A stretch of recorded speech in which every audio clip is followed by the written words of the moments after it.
벌써 4월이 돌았습니다. 언제 25년이 언제 왔나 했더니 벌써 4월이고 이번 달 또 중순이면은 부활절이 또 다가옵니다. 부활절. 세월이 그냥 덧없이 막 흘러가고 있습니다. 우리가 주님 앞에 온전하게 바로 설 수 있는 그런 우리 성도님들이 되시기 바랍니다. 우선 사사기 이제 명단하고 이제 그 지역을 한번 볼까요? 예, 명단 그 사사들 12명의 이름이 쭉 기록이 돼 있죠. 지금 이제 기드온은 이제 다섯 번째 사사로 되어 있고요.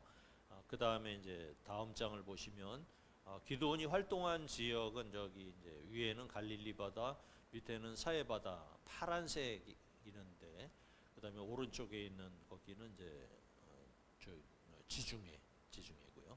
그렇게 그 중간에 그러니까 그 나라의 중간쯤에 그쪽에서 활동을 했던 사사였다 이렇게 보시면 되겠습니다.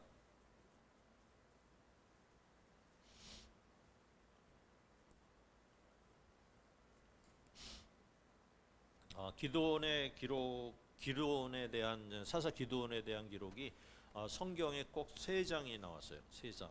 그 세 장 기록 중에서 우리가 이제 두 장은 다 배웠고 이제 한 장에 대해서 우리가 이제 세 번째 장이죠. 사사 기드온을 하나님께서 부르시는 장면을 보면서 그가 용사라고 하기에는 조금 뭔가 찝찝한 측면이 좀 있었죠. 평범한 것 같지만 또 그렇다고 할 일을 전혀 못하는 사람 같지도 않았고 그 다음에 또 하나님 앞에 온전하게 완전히 넘어올 듯 말 듯 하다가 또 그냥 뭐 애매하게 행동을 하기도 하고요. 그냥 하나님 완전히 신뢰하는 것 같다가 또 하나님을 테스트하기도 하고 이런 성향을 갖다 보이고 있습니다. 하나님께서 왜 이런 사람을 택하셨을까 하는 그런 의문이 들기도 합니다. 그렇게 이 정도로 이렇게 이스라엘에 쓸만한 사람이 없었을까 하는 의심도 들어요. 그런데도 불구하고 우리가 이제 기도원 이야기를 들으면서 우리에게 은혜가 되는 것은 우리와 성정이 굉장히 비슷하구나 하는 생각해요. 우리도 이제 하나님을 믿을 듯 말 듯 완전히 신뢰할 듯 말 듯 하다가 그래도 하나님께서 나 같은 사람도 하나님께서 사랑하시고 또 나를 고쳐 쓰시기 때문이죠. 포도주 틀에서 타작을 하지를 않나 그 다음에 바위 위에 제물을 바쳐서 그 엄청난 기적을 하나님께서 보여주시지 않나 그 다음에 바위 근처에 또 제단을 쌓고 또 마음이 딱 동하면은 막 그냥 제단을 쌓고 거기를 여호와 샬롬 그래가지고 제단 이름을 또 짓기도 하고요. 그 다음에 이제 하나님께서 바알의 제단과 아세라 제단을 파괴하라 하고 명령을 하니까 밤중에 가가지고 또 모두 박살을 내버리고 그래서 얻은 별명이 여룻바알이다라는 거죠. 그러니까 그러면서 이제 군대가 드디어 소집이 되었죠 이스라엘에. 그러니까 하나님께서 또 공격을 해라 하니까 또 망설이죠.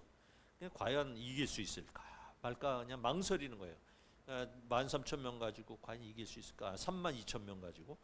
그리고서는 또 그것도 의심스러워가지고 하나님 앞에서 하나님을 테스트하죠. 하나님이 진짜 계시나 안 계시나. 여태까지 한 것들을 봐도 또 의문이 드는 거예요. 그래서 양털을 또 놓고 이거는 이번 밤에는 양털이 적고 다음 밤에는 양털이 마르고 뭐 이러면서 하나님을 또 테스트를 해요. 근데 하나님께서는 그런 기도의 그런 요청에 다 응답을 해주시는 거예요. 그리고 이제 확신을 다시 한번 또 심어주시는 거죠. 하나님이 너와 함께 하신다는 거예요. 너와 함께 한다. 그런데 이제 하나님께서 또 32,000명의 군대 간신히 모았는데 그것도 너무 많다는 거야. 그러면서 줄이더니 몇 명? 300명까지 줄여버리시네. 그래도 확신이 안 서요. 300명이니까 이제 뭘 확신이 서고 말 게 뭐가 있겠습니까? 그러니까 미디안 군대의 진영에 그럼 기도나 네가 들어가서 들어봐라. 그 사람들이 무슨 얘기를 하는지 들어봐라. 그래가지고 미디안 진영에 또 들어갑니다. 그러면 병사들이 하는 꿈 얘기를 듣게 하는 거예요. 꿈 얘기. 그러면서 이제 거기서 이제 꿈 얘기를 듣고 나와가지고 이제 미디안 300명이 하는데 칼과 창으로 무장한 게 아니라 항아리, 횃불, 그 다음에 나팔로 무장을 했어요. 그리고서는 이제 적진에 들어간 것도 아니야. 그냥 적진 근처에서 쭉 포진한 300명이라 봐야 많지 않았겠죠. 넓지도 않은 거기에 대형을 두고 그 다음에 100명씩 또 나눠가지고 항아리를 깨면서 횃불이 들고 나팔을 빵 하고 불어서 그러면서 뭐 이제 소리 외치라는 대로 외쳤어요. 그것도 하나님이 시키는 대로 안 했어. 그냥 여호와 기도는 칼이다 이렇게 막 외쳐버리고 말았죠. 그런데 거기서 이제 기적이 나타났죠. 적군들끼리 막 서로 찌르고 죽이고 막 난리가 난 거예요. 그리고 두려움이 임하고 그러니까 혼비박산해서 막 도망을 가고 도망가는 지네들끼리 서도 또 적인 줄 알고 막 서로 찔러 죽이고 막 싸움을 해요. 그래서 이제 기드온의 300용사가 뭐 들어가서 뭐 한 것도 없는데 지네들끼리 막 치고받고 싸우면서 아예 미디안 군대를 쑥대밭으로 만들어 버려. 그러니까 이제 막 이게 도망을 가죠. 미디안 군대가 이제 도망을 가니까 꼭 각 지파에서 이제 잔당들을 해결하기 위해서 각 지파에서 또 나와서 군대를 소집해서 미디안 군사들을 죽입니다. 그 중에 이제 바로 근처에 있던 에브라임 지파가 이제 많이 이제 사람을 죽이고 정리를 많이 해줬죠. 그래서 이제 군대 장관급 되는 방백이라고 성경에 나오고 그 사람 방백 두 사람 오렙과 스웹을 잡아가지고 죽이는 전과를 이루게 됩니다. 그리고 이제 두 장관의 머리를 기드온한테 보내게죠. 기드온은 이제 므낫세 집안이고요. 전과를 올린 사람은 에브라임 지파 사람들이었던 것이죠. 그러니까 이거는 둘이 또 요셉의 큰 아들 작은 아들이에요. 그래서 사실은 친하게 지내야 되는데 또 둘이서 얼마나 시기 질투가 많은지 친한 줄 알았는데 그렇지 않은 거야. 이번 전쟁에서 이제 에브라임 지파가 장관을 잡고 이제 뒤처리를 했으니까 자기들이 공을 다 세운 줄 알았는데 보니까 기드온 지파하고 300용사가 큰 일을 했던 거예요. 그래서 이제 질투가 난 거죠. 그 만약에 뭐 형제라면은 누가 이제 지파가 이제 형제 지파가 이렇게 큰 일을 거뒀다면은 격려해주고 칭찬해주고 축하해주는 게 도리지 않겠습니까? 그런데 에브라임 지파가 이렇게 중간중간 성경에 보면은 약간 좀 옹졸한 그런 부분 그런 좀 쫄보 같은 부분 그런 것들을 갖다가 보이고 있어요. 그래 에브라임이 이제 태클을 걸어요. 태클을 어떻게 거는지 1절에서 3절까지 한번 볼까요? 시작. 에브라임 사람들이 기드온에게 이르되 내가 미디안과 싸우러 갈 때에 우리를 부르지 아니하였으니 우리를 이같이 대접하면 어찌 됨이냐 하고 그와 크게 다투는지라. 기드온이 그들에게 이르되 내가 이제 행한 일이 너희가 한 것에 비교되겠느냐. 에브라임의 끝물 포도가 아비에셀의 만물 포도보다 낫지 아니하냐. 하나님이 미디안의 방백 오렙과 스웹을 너희 손에 넘겨주셨으니 내가 한 일이 어찌 능히 너희가 한 것에 비교되겠느냐 하니라. 기드온이 이 말을 하매 그때에 그들의 노염이 풀리니라. 이게 여차하면은 이제 고륙 상잔의 이제 전투로 벌어질 판이에요. 나중에 이제 또 사사기에 또 나오는 그런 내용이 있는데 이렇게 또 시비를 걸다가 에브라임이 한 점 박살나는 그런 경우가 생기기도 해요. 그러니까 이제 지혜롭게 기드온이 해결하는 장면이 나오지요. 조금 양보하고 상대를 인정을 해주었어요. 그러니까 아비에셀의 만물 포도라는 거. 아비에셀은 기드온이 이제 므낫세 지파지만은 그 므낫세 지파 중에서 아비에셀이라는 그런 가족 단계가 있잖아요. 그 밑에 단계. 그 아비에셀의 만물 포도가 그러니까 자기의 패밀리가 된 거죠. 그 포도가 그러니까 자기네들이 먼저 일은 처리하긴 했지만은 끝에 등장했던 에브라임의 끝물 포도가 이렇게 하면서 이제 너희가 한 일이 더 크다. 너희들이 장관까지 잡지 않았느냐. 너희들이 한 일이 더 크다. 우리는 뭐 상대가 안 된다. 이렇게 하면서 에브라임 지파를 달랬던 것이죠. 그냥 그렇게 하니까 이제 에브라임 지파가 어깨가 으쓱으쓱해가지고 이제 흡족해가지고 돌아갔던 거예요. 그러니까 사실은 이제 뒤늦게 에브라임이 왔잖아요. 그러면서 또 시비까지 이렇게 거는 것은 사실은 옳지 않은 일이죠. 근데 사실은 그때도 이제 뭐 기드온이 300명이라고 하지만은 당시에 그 기세대로라면은 이제 에브라임 지파하고 붙어가지고 싸워서 이길 수도 있었을 거예요. 근데 이제 기드온은 뭐 기왕 승리를 거뒀는데 할 일이 또 있는데 하면서 이제 넓은 아량으로 또 좀 참는 모습을 또 보여줘요. 그러니까 지는 것이 이기는 것이다라는 것을 기드온이 알고 있었던 것이죠. 근데 기드온한테는 더 급한 일이 있었죠. 지체할 수 없는 일이 있어요. 요단강을 건너서 미디안 잔당들을 토벌하러 가야 돼요. 그때 이제 에브라임도 이제 같이 우리도 가겠다 하면 좋을 텐데 에브라임은 돌아가요. 그냥 자기 이익만 챙기는 그런 모습을 갖다 에브라임이 보여주고 있는 거죠. 그러니까 기드온 지파는 밤새도록 전쟁을 했잖아요. 비록 이제 나팔을 불고 횃발을 불고 그랬지만은 여하튼 밤새도록 고생을 하고 이제 미디안 군대를 또 추격하려고 하니까는 육체적으로 이제 한계에 도달을 했겠죠. 그 기드온이 하는 그런 차지하는 그 지도를 한번 보면요. 저길 자세히 보면은 이제 계곡도 있고요. 양쪽으로 이렇게 산이 있고 이렇게 한 200m쯤 이렇게 밑으로 내려가면은 이렇게 그냥 산하고 여기 차이는 한 1000m 돼요. 굉장히 깊이 내려가면은 그 요단강, 그 다음에 그 위에 이제 갈릴리 바다, 사해 바다 이렇게 있어요. 그러니까 이제 오른쪽에는 이제 그 가나안이 해당이고 왼쪽에는 그 이제 동쪽 지파들이 있는 거기에 해당이 되겠죠.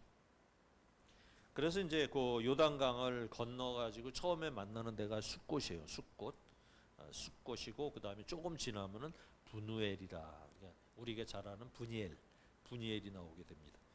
4절에서 5절, 4절, 5절, 6절, 7절까지 같이 쭉 그 내용이 너무 잘 나와 있으니까 같이 보도록 하겠습니다. 시작. 기드온과 그와 함께 한 자 300명이 요단강가에 이르러 건너고 피곤하나 추격하여 그곳 숫곳 사람들에게 이르되 나를 따르는 백성이 피곤하니 청하건대 그들에게 떡덩어리를 주라. 나는 미디안의 왕들인 세바와 살문나의 뒤를 추격하고 있노라 하니 그 다음 숫곳의 방백들이 이르되 세바와 살문나의 손이 지금 내 손에 있다는 거냐? 어찌 우리가 내 군대에게 떡을 주겠느냐 하는지라. 기드온이 이르되 그러면 여호와께서 세바와 살문나를 내 손에 넘겨주신 후에 내가 들가시와 찔레로 너희 살을 찢으리라 하고. 그러니까 요단강 동쪽에 이제 숫곳이 먼저 나오고요. 여기 숫곳은 이제 갓지파 사람들의 땅이에요. 갓지파도 이제 같은 이스라엘 12지파의 하나잖아요. 그러면 기드온이 왔다면은 먹을 것도 내주고 물도 주고 힘을 내줘야 되는데 이 마음 한편으로는 이 사람들이 세바와 살문나를 두려워했던 거예요. 미디안 군대를 두려워했던 거예요. 만약에 기드온이 패하고 나면은 자기네들이 떡을 주고 물을 줬기 때문에 자기네들이 위험했다 하는 것을 생각을 했던 거예요. 그러니까 왜냐하면 미디안 군대가 지금 모여 있는데 1만 5천 명이 모여 있잖아요. 근데 기드온의 군대는 300명밖에 안 되거든요. 만약에 이제 기드온이 지게 되면은 이거 협조를 하지 않아야 자기가 살 수 있다고 생각을 하는 거예요.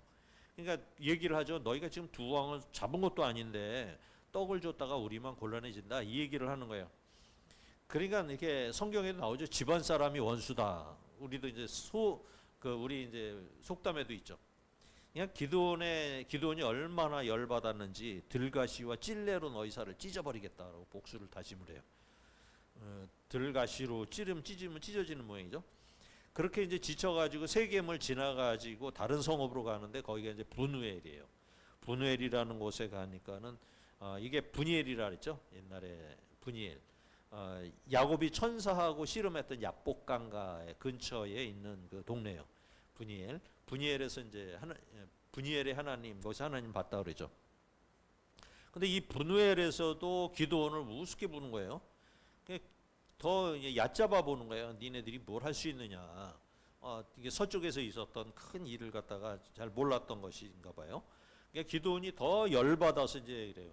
망대를 헐어버리겠다. 그러니까 망대라는 것은 그 당시에 이제 군사적으로 굉장히 중요한 거죠. 망대에서 적군 동태를 찾아보고 이러는 데라서 요충지라고 보면 되겠습니다. 이게 전멸시켜버리겠다. 이 의미가 되는 거예요. 그러니까 이익을 위해서는 동족도 버릴 수 있는 그런 이기적인 형태들을 사람들이 취하고 있는 거예요. 그러니까 이게 힘들어도 우리는 이제 팔이 안으로 굽는다고 얘기를 하잖아요. 그런데 이상하게 이스라엘 사람들은 팔이 안으로 굽지를 않고 있는 모습을 보여주고 있어요. 8절 9절을 볼까요? 시작. 거기 분우엘로 올라가서 그들에게 그같이 구한즉 분우엘 사람들의 대답도 또 숫곳 사람 대답과 같은지라. 기드온이 그 분우엘 사람들에게 말하여 이르되 내가 평안히 돌아올 때에 이 망대를 헐리라 하니라. 그러니까 더 이상 이제 할 수가 없어요. 그다음에 시간을 제치를 하게 되면은 그나마 이제 미디안 잔당들 원수를 갚지 못하고 그 사람들이 전열을 정비를 해서 다시 반격을 하면 안 되잖아요. 그러니까 이게 긴박한 시간이라는 거야. 잔당들이 가서 더 이상 돌아가지 못하게 완전히 섬멸을 해버려야 되는 거죠. 그래서 이제 미디안 전투가 이루어지는데 10절이에요. 시작. 이때 세바와 살문나가 갈골에 있는데 동방 사람의 모든 군대 중에 칼든 자 이 12만 명이 죽었고 그 남은 15,000명 가량은 그들을 따라와서 거기에 있더라. 이 말로 보면은 이제 미디안 군대가 13만 5천 명이었는데 다 죽은 거야. 그리고 이제 15,000명만 남은 거야. 그러니까 15,000명이 흩어졌다가 이 왕이 있는 곳으로 다 뭉친 거예요. 15,000명이. 그래도 이제 300명의 기드온 군대와는 상당히 차이가 많이 나죠, 인원에. 근데 한번 이렇게 군대가 지고 나면은 그 사기가 꺾여 버린 거예요. 그 13만 5천 명이나 되는 군대가 그렇게 뿔뿔이 흩어질 정도로면 되었다는 것은. 그다음에 지난밤 생각도 나죠. 갑자기 이제 뭐 불화살 소리가 들리고 두려움이 임하고 막 그냥 어떻게 싸우는데 적군들이 엄청나게 많아요. 지네들끼리 싸웠지만 적군들이 서로 많았다고 생각을 했던 거죠. 그래서 그 모든 게 이제 미디안의 칼이다라고 이제 이 미디안 군사들은 그렇게 인식을 하고 있는데 미디안의 이름만 들어도 이제 벌벌 떠는 거예요. 전의를 완전히 상실하게 되어서 전의를 상실한 거죠. 그렇게 해서 이제 어쨌든 간에 동쪽으로 간신히 도망을 쳤고요. 아무리 기드온이라고 하더라도 여기까지는 쫓아오지 못할 것이다 라고 생각을 한 거예요. 기드온도 이제 지쳤을 거라 생각하고 안심하고 쉬고 있는 중이었던 거예요. 또 군대가 이제 15,000명이나 또 다시 모였으니까 안도하고 있었던 것이죠. 그렇게 해서 이제 밤중에 그래도 좀 쉬고 있는데 이게 갑자기 뭔 일입니까? 갑자기 또 엄청난 군대 소리가 들리면서 달려오는 말굽 소리가 또 들리는 거예요. 그 과정을 또 이야기를 해요. 11절 12절 시작. 적군이 안심하고 있는 중에 기드온이 노바와 욕부와 동쪽 장막에 거주하는 자의 길로 올라가서 그 적진을 치니 세바와 살문나가 도망하는지라. 기드온이 그들의 뒤를 추격하여 미디안의 두 왕 세바와 살문나를 사로잡고 그 온 진영을 격파하니라. 여기에서 이제 우리가 봤을 때 동쪽 장막에 거주하는 자의 길이다. 이렇게 그 길의 이름이 그게 뭘 얘기하느냐면은 목동들이 다니는 길을 얘기하는 거예요. 목축하는 사람들이 자기네들이 다니고 그다음에 보통은 이제 큰 대로로 이제 상인들이 다니는데 목축하는 사람들은 이렇게 이제 산길 이런데 이제 양 떼 먹이기 좋은 데로 다닐 거 아니에요. 그 길로 이제 다 갔다는 얘기예요. 장막에 거주하는 자의 길. 그 사람들이 이제 은밀하게 다니는 그 길이 있나 봐요. 그러니까 샛길로 해서 이제 올라간 거예요. 그래서 기습 공격을 했던 것이죠. 그렇게 숫자가 차이 날 때는 이제 기습 공격이 최고죠. 원래 밤중에 갑자기 이제 뭐 또 나팔을 불고 하면서 막 그냥 쫓아가서 하는 거예요. 그렇게 하는 게 이제 가장 효과적이죠. 그냥 밤새도록 이제 이 기드온 군대를 피해서 막 도망온 이게 미디안 군사들. 오늘은 편히 쉴 수 있겠지 하고 이제 골아 떨어졌겠죠. 드렁거리면서 자고 있는데 갑자기 군대 소리가 나고 그러니까 이제 혼비백산이 됐겠죠. 그래서 적진을 완전히 괴멸을 시켰다. 성경은 그렇게 얘기해요. 그리고 두 왕 세바와 살문나를 사로잡았다는 거예요. 세바라는 뜻은 제사를 드리다 이런 뜻이에요. 그 다음에 제물이란 뜻이 있고요. 살문나는 이제 그늘을 금지하다. 그러니까 햇빛 쨍쨍하다 이런 뜻인가 봐요. 그러니까 이 두 왕의 이름을 봐서 아마 미디안에서 왕족 중에서 귀한 대접을 받은 그런 왕이었다. 귀한 왕이었다는 것을 이름을 통해서 어렴풋이 알 수 있겠다. 이렇게 보는 거예요. 그 13절을 볼까요? 시작. 요아스의 아들 기드온이 헤레스 비탈 전장에서 돌아오다가 그래서 이 전쟁이 며칠을 갔느냐 보통은 이제 학자들은 며칠 동안 이렇게 싸웠다 이렇게 얘기를 하는데 또 이제 다른 해석을 하는 거는 헤레스 비탈이라는 이 말을 놓고 이제 또 해석을 해요. 헤레스라는 것은 이제 태양이에요. 태양. 헤레스 비탈. 그러니까 태양의 언덕에서 돌아왔다. 그러니까 태양이 뜨는 언덕. 그러니까 해가 뜨기 전에 승리를 거뒀다. 이런 뜻으로 해석을 하는 거예요. 이제 학자에 따라서는 그러니까 지형으로 보는 게 아니라 해가 뜨기 전에 승리를 거두었다 하는 그런 의미로 해석을 한다면은 이제 헤레스 비탈에서 왔다는 얘기는 이제 승리를 밤새도록 거두었다 이런 의미로 해석을 하는 그런 해석도 있고요. 그냥 헤레스라는 그런 언덕에서 싸워가지고 기습작전을 해서 며칠 동안 싸워서 15,000명을 다 죽였다 이렇게 해석을 하는 경우도 있어요. 어쨌든 간에 승리를 거둔 거예요. 적은 인원을 가지고 거의 인원의 손실이 없이 다 전멸을 시켜버린 거예요.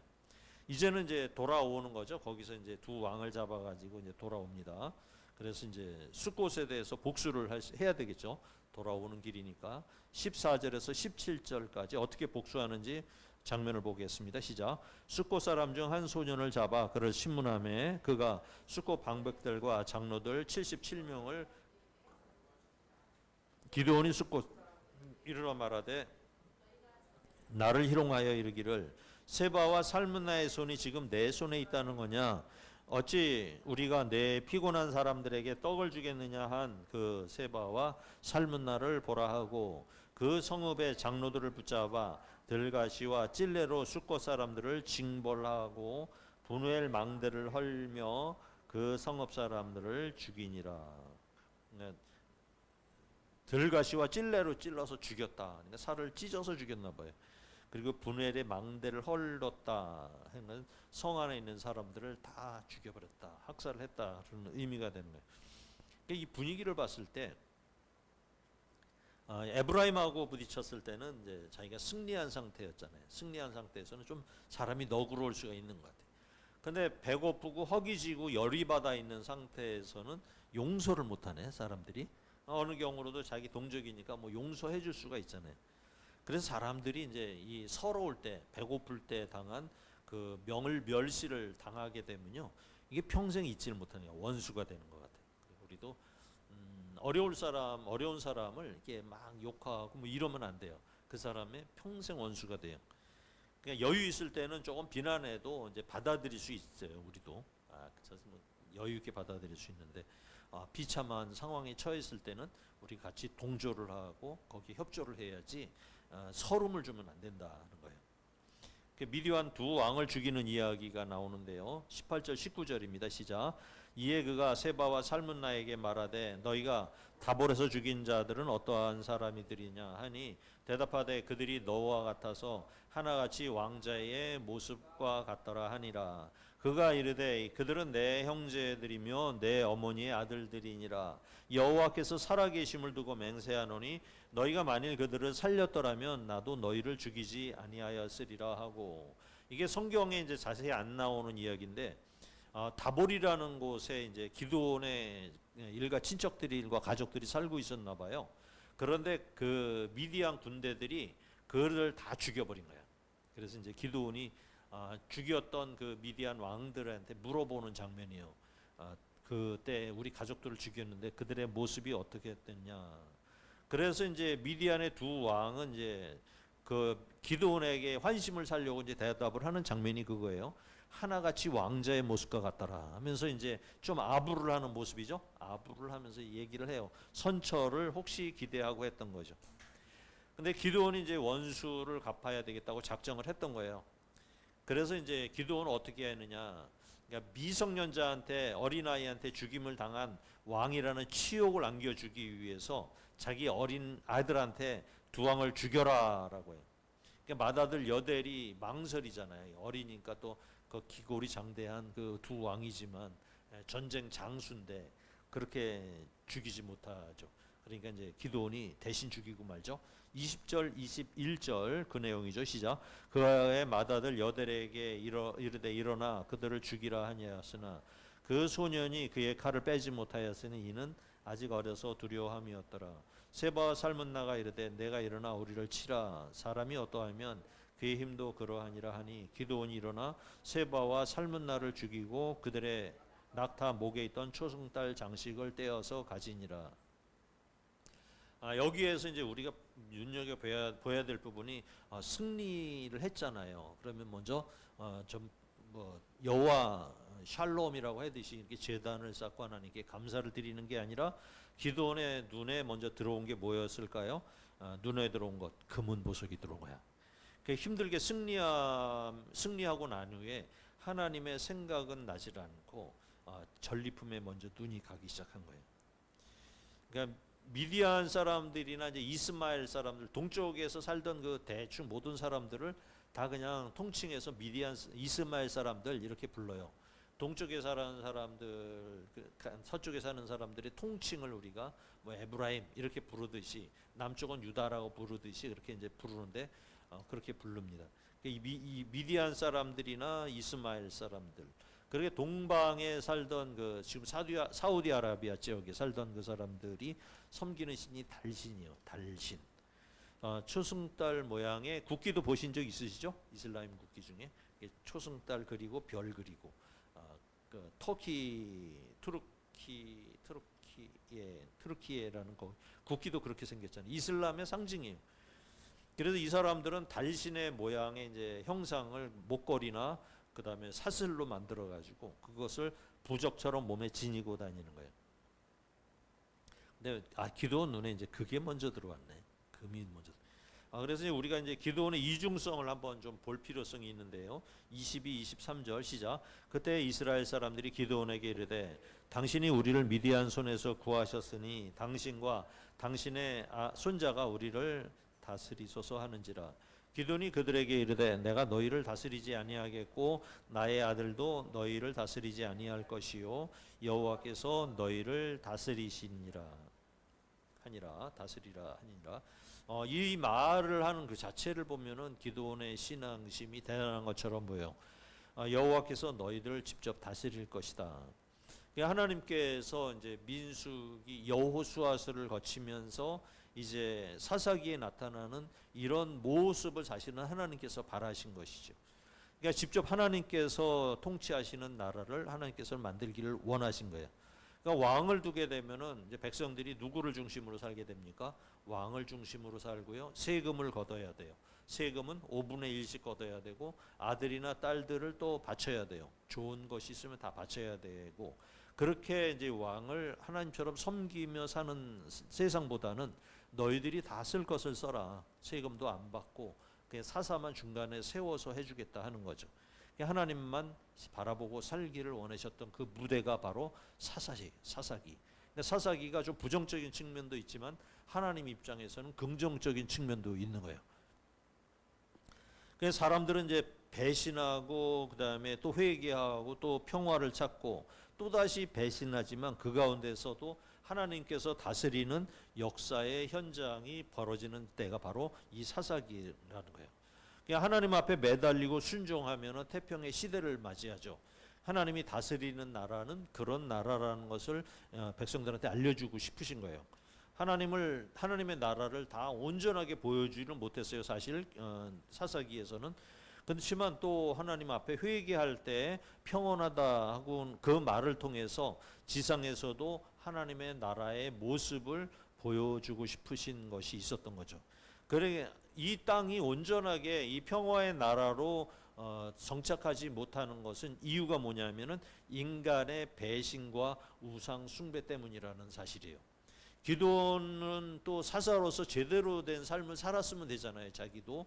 그런데 그렇게 이제 기도원의 삶이 진짜 하나님이 원하시는 사사로서의 삶을 살아야 되는데, 평소에 이제 자신의 일을 하면 돼요. 자기도 농사짓고 이렇게 살면 돼요. 그러다가 이제 재판이 필요하면은 재판을 해주면 되고, 전쟁이 나면 자기가 앞장서서 또 싸우면 돼요. 어차피 싸움은 자기가 하는 게 아니라 하나님이 하시는 거잖아요. 그런데 이제 기드온이 명예를 얻고 나니까는 물질적인 탐욕이 막 솟아오르는 거예요. 이것이 이제 기드온에게 올무가 되리라고는 아무도 생각을 못했었겠죠. 그 얘기를 갖다가 이제 쭉 성경이 이야기를 하고 있어요. 24절부터 26절까지 봅시다. 시작.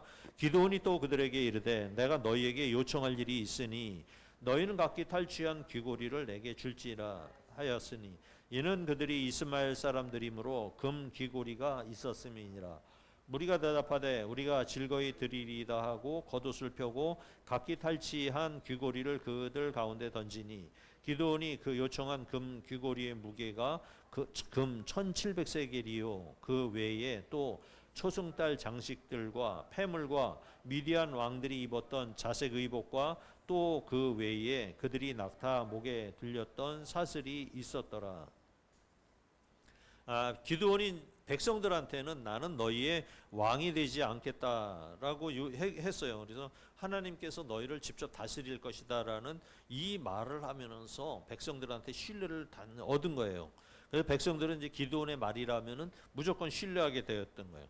근데 그걸 역으로 이제 기드온이 이용을 했네요. 그래서 기드온이 금을 요구를 해버리고 말아요. 그렇게 해서 모금한 금이 1700세겔이다. 1700세겔이다.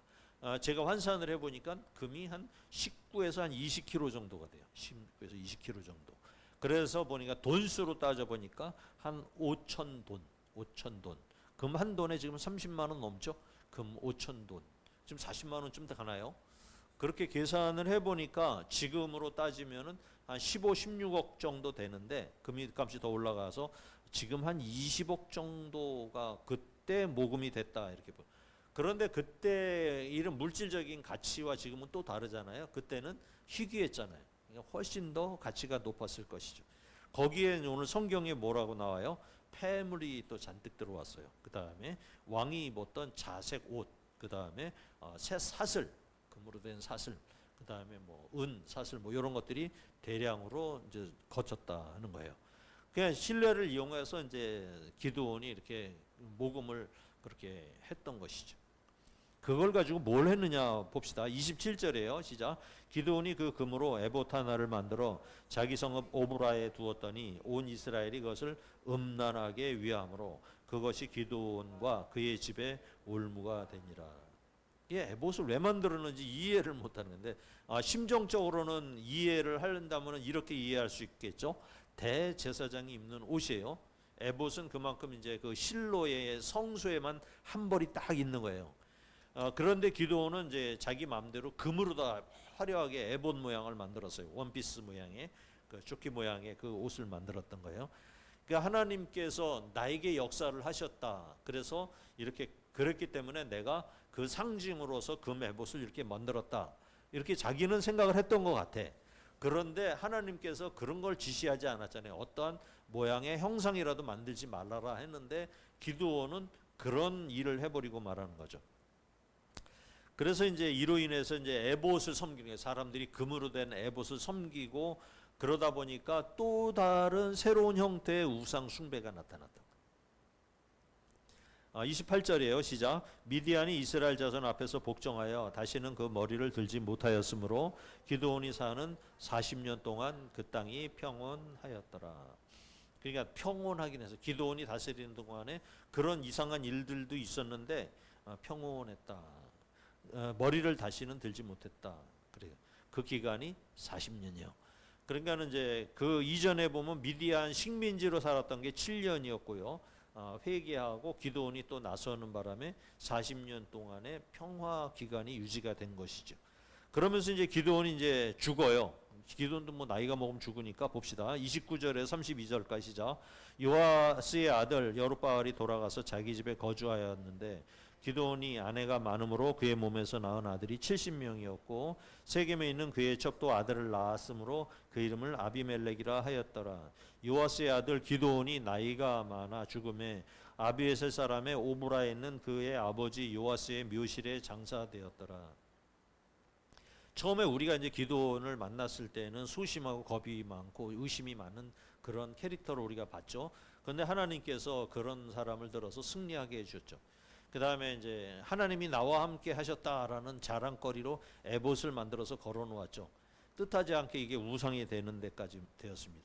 그리고 이제 사사가 되었어요. 본격적으로 이제 이스라엘의 사사가 돼서 다스리기 시작하면서 시선이 달라져 버리고, 그러니까 돈맛을 알은 거예요. 돈맛을 알았고요. 정욕을 채우는 일에 시선이 간 거예요. 그러니까 아들이 70명이라는 것을 생각을 해보세요. 그러니까 딸은 몇 명이겠어요? 딸도 한 뭐 70명 낳았겠죠. 그렇게 따지면은 자식이 100명이 가까이 되는 거예요. 그것도 모자라서 또 성경에 뭐라고 기록하고 있습니까? 세겜에 가서 첩도 얻은 거예요. 첩도. 그러니까 첩의 아들에게 첩이 이제 아들을 낳았는데 이름이 뭐다? 아비멜렉이다. 아비는 아버지란 뜻이에요. 똑같아요. 우리나라 말하고. 아버지는 아비, 멜렉은 왕이란 뜻이에요. 왕. 말렉, 멜렉 그래가지고 왕이란 뜻이에요. 아버지는 왕이다 하면서 첩의 아들한테 이름을 지어준 거예요. 네 아버지는 왕이다라는 거예요. 자신이 왕이라는 소리를 하고 싶었던 거예요. 첩은 이제 에브라임 족속 사람이었잖아요. 세겜이니까 뭔가 이렇게 잘했는데 삐걱삐걱거려요. 그죠? 원인이 무엇입니까? 말씀을 보지 않은 거예요. 말씀. 분명히 모세를 통해서 하나님께서 하기를 말씀을 가르쳐라 했던 거예요. 레위인들이 또 각 지역에 다 포진하고 있는데 레위인들이 말씀을 안 가르쳤던 거예요. 그래서 신명기 17장에 하나님께서 분명히 아내를 많이 두지 말라 그렇게 분명히 명령을 하셨는데 모르는 거예요. 기드온이 말씀을 모르니까 그냥 지 생각대로 그냥 사는 거예요. 하나님 음성만 듣고 기적만 보고. 소견에 옳은 대로 살았다 하는 게 이 사사기의 또 제목이에요. 사사기의 그 주제라고 보면 되겠습니다. 말씀이 없다는 얘기예요. 그러니까 기드온은 이제 부자가 되고 명예를 얻고 정욕든 정욕대로 실컷 즐기다 간 사람이에요. 그런데 이제 그가 사사로 있으면서 이런 행동으로 해서 다시 이스라엘이 위기에 빠지게 되는 거예요. 어려운 민족을 구해냈는데 근데 다시 타락하게 만든 장본인이 바로 또 이 기드온인 거예요. 그러니까 이런 우상 숭배와 반역의 대가를 치르기 위한 도구로 아비멜렉이라는 그 아들을 또 하나님께서 쓰시는 거를 이제 다음 장에 보시게 돼요. 기드온 사후에 이제 우상 숭배가 아주 심하게 또 진행이 됐는데 봅시다. 마지막까지 한번 봅시다. 시작. 기드온이 이미 죽음에 이스라엘 자손이 돌아서서 바알들을 따라가 음행하였으며 또 바알브릿을 자기들의 신으로 삼고 이스라엘 자손이 주위의 모든 원수들의 손에서 자기들을 건져내신 여호와 자기들의 하나님을 기억하지 아니하며 또 여룻바알이라 하는 기드온이 이스라엘에 베푼 모든 은혜를 따라 그의 집을 후대하지도 아니하였더라. 그러니까 이미 하면서 이제 나오죠. 이미 죽었다는 얘기는 뭐냐면 기드온이 죽자마자 음행이 시작됐다는 얘기를 하는 거예요. 그러니까 바알이나 아세라당을 찍어서 이제 파괴를 시켰기 때문에 여룻바알이라는 호칭을 얻은 기드온이지만 기드온이 죽자마자 바알브릿이라는 우상을 섬기기 시작한 거예요. 그러니까 바알브릿이 무슨 뜻이냐? 언약의 바알이다 이런 뜻이에요. 언약의 바알. 그러니까 하나님 여호와와 언약을 맺은 민족이 이스라엘이잖아요. 율법이잖아요. 여호와의 언약, 여호와 하나님의 언약을 잊어버리고 바알과 언약을 맺은 거예요. 그냥 배신한 거예요. 바알을 자기의 신으로 삼았다. 그래서 하나님께서는 이런 우상 숭배하는 것을 음행하였다. 그래서 표현을 그렇게 하시죠. 그러니까 이런 배경에 구원도 배경이 됐는데 이런 우상 숭배의 배경에 기드온이 또 있던 거예요. 기드온은 이제 말씀에 관해서 가르침도 받지 못했고 가르치지도 못한 거예요. 본인 스스로 에봇을 만들어 우상 숭배의 기초를 만들었던 거예요. 정욕적인 삶, 탐욕적인 삶을 통해서 하나님의 이미지를 완전히 왜곡시켜 놓고 말았던 거예요. 결론으로 말씀을 드리겠습니다. 기드온이 하나님의 능력을 힘입었다면은 하나님께 영광을 올려드려야 되는데 자신의 모든 명예와 공로 그리고 부와 욕정을 채우니까 나라가 이 지경으로 바꿔버린 거예요. 기드온은 아무 영향력이 남아있질 않은 거예요. 처음에 그 좋았던 기세와 그런 것들이 시간이 지남에 따라서 모두 다 사라지고 말았던 거예요. 죽자마자 즉시 바알로 돌아선 거예요. 이스라엘 백성들이. 그러니까 하나님에 대한 왜곡 현상이 생겨버리고 마는. 그러니까 기드온의 이런 무분별한 행동은 결국 자기 지방까지 폭망하는 결과로 나타나게 돼요. 그렇게 많던 아들이 다 한꺼번에 죽는 비참한 결론에 도달하게 되는 게 다음 주에 나타나는 이야기가 되겠습니다. 그러니까 오늘 말씀을 통해서 우리가 깨닫는 것이 무엇이어야 되느냐? 우리가 말씀을 잘 알아야 된다. 하나님의 심정을 우리가 잘 알아야 된다는 거예요. 한 절 한 절을 하나님께서 이렇게 세밀하게 기록을 하신 이유는 깨달으라는 거죠. 그래서 우리가 진정과 신령으로 하나님께 예배를 드리는 게 무엇인가? 그걸 갖다가 같이 이제 깨달으시고요. 오늘 우리 예배가 하나님 앞에 잘 연락되는 이런 귀한 시간이 되시길 바랍니다. 아멘.